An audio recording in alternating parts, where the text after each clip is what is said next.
Yes, sir. Operator, I had to come to another phone. I was eating dinner, and go ahead and put the... Fine. Next note. There you are. Hello? Mr. President? Yes, Dick. How are you? Did I interrupt your dinner? That's all right. I was eating with some folks, but I came to another room. That's why I didn't want to talk. Oh, well, that's too bad. That's no, it didn't. I'm just sitting here with your old friend Rebozo. Oh, give him my love. I think he's one of the finest persons I ever knew. I want you to say hello to him. I'd love to. Great admirer of yours. And he's been awfully sweet to me. Let me say this, that... I'm glad you got a Rebozo, because he gave me a lot of comfort when I needed it a lot. Right. I had a nice visit with the Vice President today. Good. And Muskie, and they went on down to Virgin Islands. And I want you to know how much we appreciated your wire, and also Lady Bird's call to Pat. That was awful nice. Good wish. And as I understand it, we worked it out now that it won't inconvenience you. We'll see you at Monday at 1:30 up at the White House. That's good. That's right. Good. Now, getting to the key point. Is there anything I could do before that on this business of South Vietnam? If you want me to do something, I'll do anything, because we're not going to let these people stop these peace things. If you think I can do something. Dick, I told Dirksen last night I thought it'd be better do it that way than to be calling on the trips. I think these people are proceeding on the assumption that folks close to you tell them to do nothing till January the 20th. Ah, you got it. Now, we think... I know who they're talking about, too. Is it John Tower? Well, he's one of several. Ms. Chenault is very much in there. Well, she's very close to John. And the embassy is telling the president, and the president is acting on this advice. He started doing it back about the 18th, following our talk on the conversation on the 16th. I had 2 bad breaks in the month of October. The first one came from the other side. Hanoi felt that because of what Bundy had said, Mac Bundy, that to withdraw troops, and what Humphrey had said, that he wouldn't wait. He just said I will stop the bombing, period. I don't mean comma or semicolon. So Hanoi picked up the next day and went home for 2 weeks. We had it all wrapped up there and then for the meeting. Now, I don't know what will come out of the conference, but that was the way it was. They went off. In the meantime, these messages started coming out from here that Johnson was going to have a bombing pause to try to elect Humphrey, and that they ought to hold out because Nixon will not sell you out like the Democrats sold out China. And we have talked to different ones. I think they've been talking to Agnew. I think they think that they've been quoting you indirectly, that the thing they ought to do is to just not show up at any conference and wait until you come into office. Right. Now, they started that, and that's bad. They're killing Americans every day. I have that documented. There's not any question but what that's happening. Now, I said to you in that last talk that I don't believe you know it or you're responsible for it. And I said, when I talked to all 3 of you at that time, but I said we have problems. I looked over that transcript the other night. We have problems.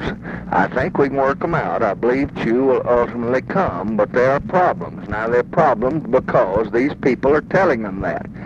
Now, I think the wise thing to do from the standpoint of your country and from the standpoint of your presidency, and I hope you believe me, I want to help you. I want to help you. I don't want to trick you or deceive you. I want peace. And I don't want to get some Democrat in a favorable position over you. But I think they ought to go to that conference. Now, let me ask you this. Is there anything we could do right now? Yes, I think you ought to have whoever you trust the most in Washington. Whoever you're... the ambassador? Yes, sir. Go to the ambassador and say to him, no. I told the president when he proposed these 3 points, number one, he assured me that he would not be for a coalition government. The president has assured me that. That's right. The president assured me he'd never recognize the NLF. So I have those assurances from him. Right. The president's going to be as strong on this as I am. But the president thinks that if we're to support South Vietnam through the years ahead, but we must be willing to meet at a conference table. Now, that's all we're asking. Now, you cleared that on the 7th, and on the 16th, and on the 28th. At least that's what South Vietnamese did. They all cleared it. Therefore, Mr. Ambassador, I think you ought to tell the President that I support our President on going to the conference, and I think you ought to go. And if they try to sell you out, you don't have to agree. But you ought to go because the Fulbrights and the Mansfields and even the Dirksons will not go along with anybody that won't go to a conference table. Now, that's where they are tonight. Let me ask you this about the ambassador. I met him about 5 or 6 months ago. Does he have any influence with that government? Yes, he is giving them these signals, and he is telling them that he has just talked to New Mexico, and he has just talked to the Nixon people, and they say, hold out, don't do anything, we're going to win, and we'll do better by you. Now, that's the story, Dick, and it's a sordid story.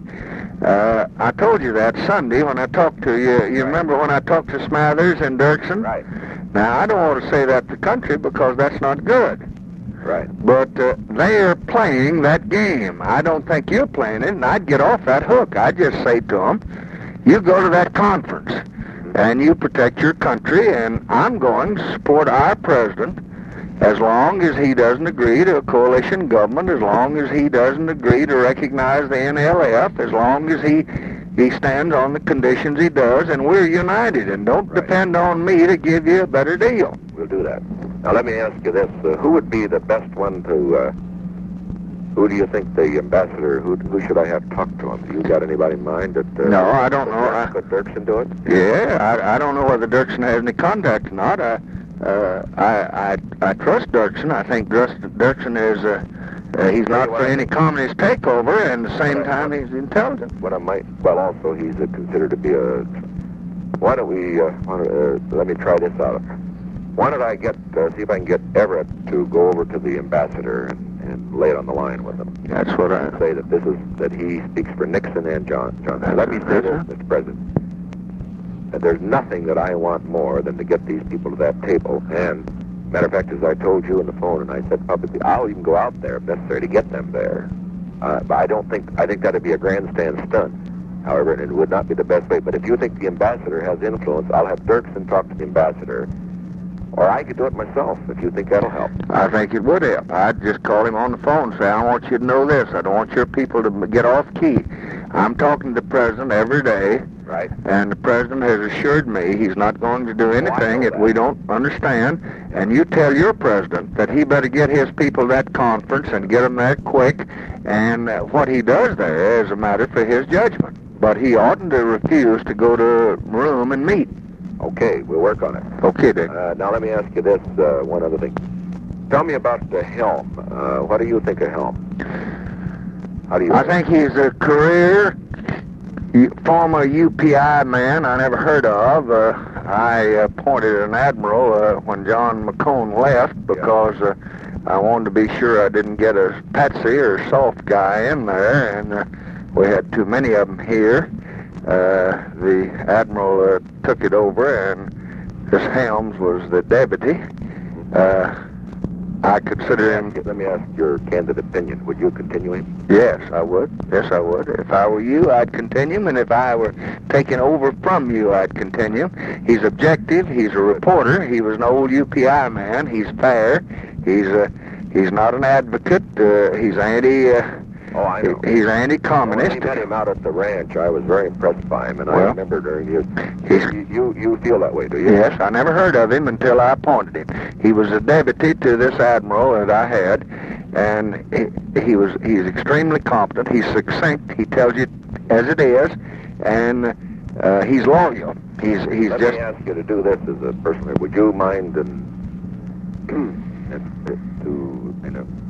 so I think it'd be a nice way to work transition.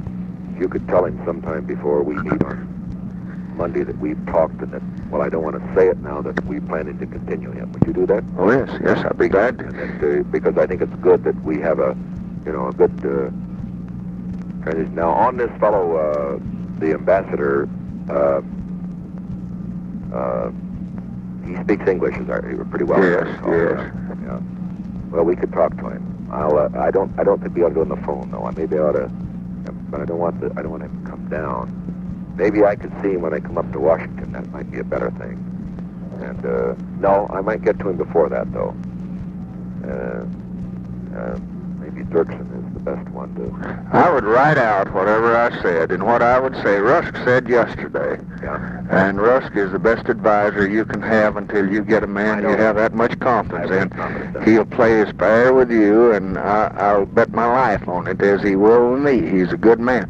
Rusk said if I were Nixon, I would write out one sentence, and I'd say I support the President of the United States and going to the conference as soon as you can, and thereby they're discussing the problems at issue, and we're united on that.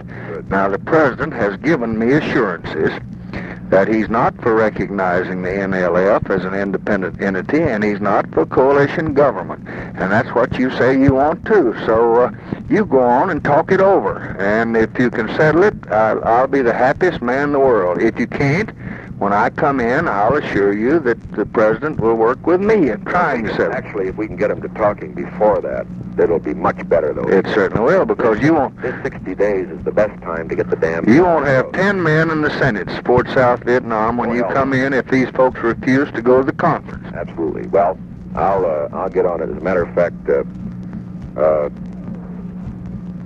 we'll try to get... I'll try to get Dirksen on the phone now and see if we can arrange to have this fellow, I'll work it out. You don't need to worry about that. We'll try to get to him. And I can just put it quite directly that we want him to go to the conference, period, and that you and I agree completely on what ought to be done. And I would do it, and I'd say we'll be in touch each day, and that he can be sure that he can tell his president that this government's going to operate as one, before and after. Right. And I'm not going to make any decision there that will adversely affect those people without talking to you and without talking to them. Well, of course, the point... I haven't stayed in this thing 5 years to throw it away the last 5 weeks. The point is, too, that you've always, your position has always been basically, as I told you, you've taken the position which was extremely unpopular and which was right, and so therefore I want to support you on it. We're going to do it, and there's no question about that. I want you to know that. Thank you, Dick. Thank you. Now, the only difficulty is now, does Russ think this ambassador? I don't know the fellow well enough. I met him in New York about in April or May, and he's Russ told me last night that that Nixon ought to do one or two things. Said, I'll go see Nixon if you want me to. Yeah. I said, I think that will highlight a problem, and there'll be a lot of press around. Right. And it'll embarrass Nixon, embarrass you. And he said... he thinks I should just talk to the ambassador. He said that you ought to do one or two things. You ought to pick out whoever you're going to have Secretary of State or whoever your closest friend is to go tell him. Or you ought to say in writing just 2 sentences that I want you to know.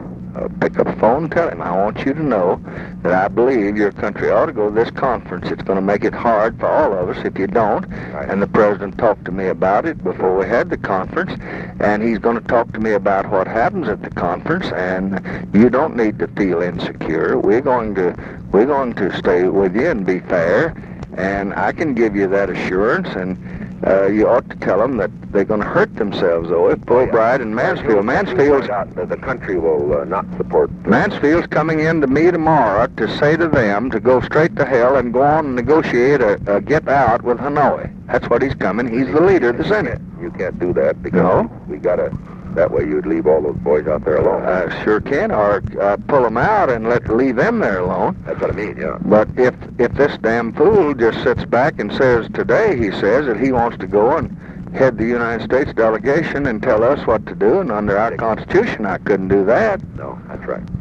So all right. What he's doing, Dick, these people, they thought that we were going to trick you and try to pull a bombing halt to defeat you, so their judgment was that they ought to take out insurance and get them to screw the thing up where no good would come. Now, we're not trying to do that, and I'm not, and I think that American boys are being killed every day. We ought to tell this folk to go to the conference, and we're going to support South Vietnam after the election just like we did before. And if they go, then there's a better chance for them than if they don't go. Oh, of course. It is. Because otherwise they'll be deserted. Okay. Of course. All right. You let me know now what you do and what you say, right, so I'll know there. What time is it? If I were you, I'd call him right now, and I'd just say, I have just talked to the president, period. I want you to know that I think your president should send a delegation there next week, period. I can assure you that I have assurances that this government, before and after January the 20th, is going to play it straight and fair with you. But you will lose if you don't get a delegation there and soon, period, because Hanoi and NLF are having a propaganda field day. Rusk told me tonight that the great social charm in Paris is the NLF woman. Oh, God, yeah. And they're just sitting back and saying that the U.S. can't even deliver. Right. Okay. And that's what I'd say to him. There's nothing dangerous about it. That you've said that publicly. I support the president. I support the government. And I just say, Mr. Ambassador, that some people raise the question, and I just think you ought to tell your president that I have an agreement with our president that we're going to act in unison, just as two partners. Right. We'll do it. Okay. Bye.